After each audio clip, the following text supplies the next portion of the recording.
Hello friends, ഇന്ന് നമ്മൾ നോക്കുന്നത് 3-phase DB. ഞാനിത് സെറ്റ് ചെയ്യുന്നതിന് മുന്നേ ഉള്ള വീഡിയോ ആണ് കാണിക്കുന്നത്. അതായത് സെലക്ടർ കാര്യങ്ങൾ ഫുൾ ഡീറ്റെയിൽ ചെക്ക് ചെയ്യുന്നതിന് മുന്നാണ് കാണിക്കുന്നത്.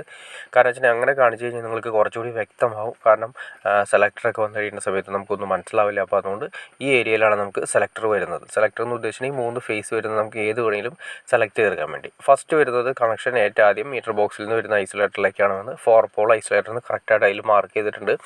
63 ആംസാണ് മാക്സിമം കൊടുക്കാൻ പറ്റുന്നത്. പിന്നെ ഇത് RCCB, അത് ELCB അല്ലെങ്കിൽ RCCB എന്നാണ് നമ്മൾ അറിയപ്പെടുന്നത്.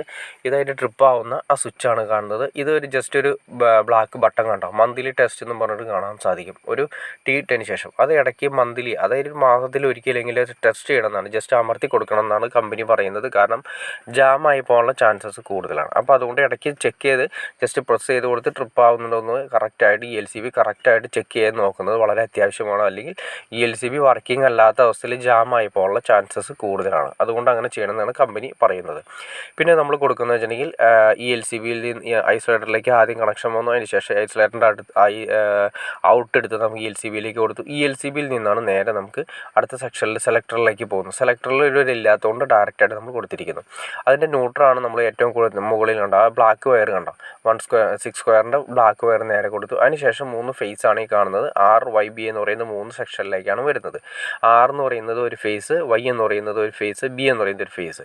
പിന്നെ നമ്മൾ എർത്ത് കൊടുക്കാൻ വേണ്ടിയിട്ടുള്ള 2 ബാറുകളാണ് കാണുന്നത്. എർത്ത് കൊടുത്തു. ഇതിൻ്റെ ഒരു ഡ്രോബാക്സ് ആയിട്ട് കാണുന്നത് നമുക്കൊരു ന്യൂട്രൻ്റെ ലിങ്ക് ശരിക്കും വരണം. ഈ ഏരിയയിലാണെങ്കിൽ വി ഗാർഡിൻ്റെയൊക്കെ DBയിലാണെങ്കിൽ ഈ ഏരിയയിലാണ് കറക്റ്റായിട്ട് വരുന്നത്.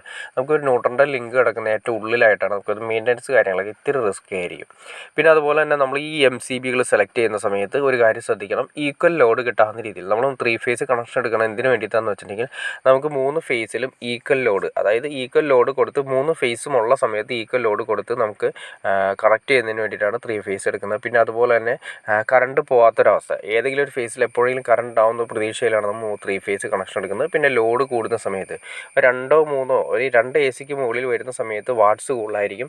അപ്പോൾ അതുകൊണ്ട് 3 ഫേസ് കണക്ഷൻ ഇനി വരുന്ന കാലങ്ങളിൽ മസ്റ്റ് ആയിരിക്കും. അപ്പോൾ അതുകൊണ്ട് നമ്മൾ പുതിയ വീട് കാര്യങ്ങളൊക്കെ ചെയ്യുന്നുണ്ടെങ്കിൽ 3 ഫേസ് കണക്ഷൻ്റെ DBയും അതുപോലെ തന്നെ മീറ്റർ ബോക്സും ചെയ്ത് വെക്കുന്നതാണ് നല്ലത്. നമുക്ക് അതിലേക്ക് സിംഗിൾ ഫേസ് കണക്ഷൻ എടുക്കാം. ഭാവിയിൽ നമുക്ക് വേണമെങ്കിൽ അത് മാറ്റാൻ വേണ്ടിയിട്ടാണ് അങ്ങനെ ചെയ്യുന്നത്. അപ്പോൾ ഇന്നതുപോലെ തന്നെ നമ്മൾ ഇതിൽ കൊടുക്കുന്ന ഈക്വൽ ലോഡുകളൊന്നും കാണാൻ സാധിക്കുന്നുണ്ട്. ഈ MCBകളുടെ എല്ലാത്തിൻ്റെ ഔട്ടാണ്. MCBകളുടെ എല്ലാത്തിൻ്റെ ഔട്ട് നമ്മൾ ഓരോ സെക്ഷനിലേക്കും ഓരോ സർക്യൂട്ടായിട്ടാണ് കൊടുക്കുന്നത്.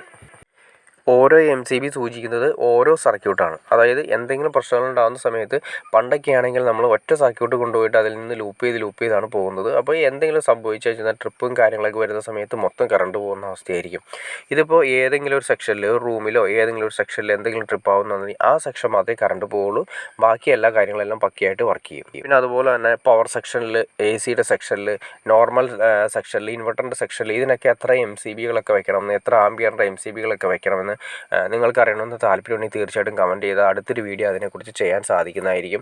പിന്നെ MCBകളുടെ ആംപിയർ എങ്ങനെ കറക്റ്റാക്കാം, ആംപിയർ എങ്ങനെയാണ് അതിൽ കറക്റ്റായിട്ട് മാർക്ക് ചെയ്തിരിക്കുന്നത്, ഇതിനെക്കുറിച്ച് അറിയണമെന്ന് തീർച്ചയായിട്ടും കമൻറ്റ് ചെയ്ത് കഴിഞ്ഞാൽ നമുക്ക് അതിനെക്കുറിച്ചൊരു വീഡിയോ ഉറപ്പായിട്ടും ചെയ്യാൻ സാധിക്കുന്നതായിരിക്കും. ഓക്കെ ഫ്രണ്ട്സ്, നിങ്ങൾക്ക് ചെറിയൊരു ഐഡിയ ഇതിൽ നിന്ന് കിട്ടിക്കാണെന്ന് ഞാൻ വിചാരിക്കുന്നു. 3 ഫേസ് DBയുടെ ചെറിയൊരു ഐഡിയ കിട്ടിക്കാണെന്ന് ഞാൻ വിചാരിക്കുന്നു. ഇനി എന്തെങ്കിലും ഡൗട്ട്സോ കാര്യങ്ങളോ ഉണ്ടെങ്കിൽ തീർച്ചയായിട്ടും കമൻറ്റ് ചെയ്യാനും മടിക്കരുത്, ഷെയർ ചെയ്യാനും മടിക്കരുത്, സബ്സ്ക്രൈബ് ചെയ്യാനും മടിക്കരുത്. ഓക്കെ ഫ്രണ്ട്സ്, അടുത്ത വീഡിയോയിൽ കാണുന്നവരെ ഓക്കെ.